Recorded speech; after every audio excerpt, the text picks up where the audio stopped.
ल ठिसो भयो हड्दो अब मस्तले त बिगाडिदिनु त निखिरी गरेर त्यो अहिले लाउनु हो त नि अहिले यिनीलाई भाइ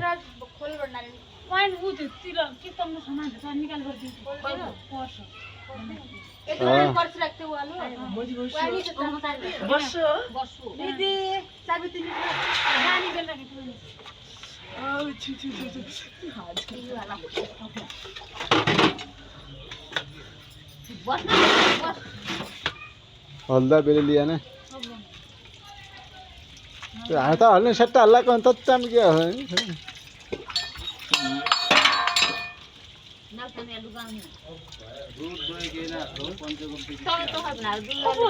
भित्र फन्ड बैनु नमाउनु ल रे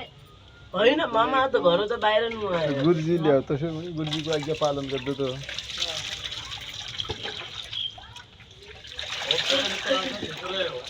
त मण्डपमै हो मण्डपमा बहिनी पूजाले हो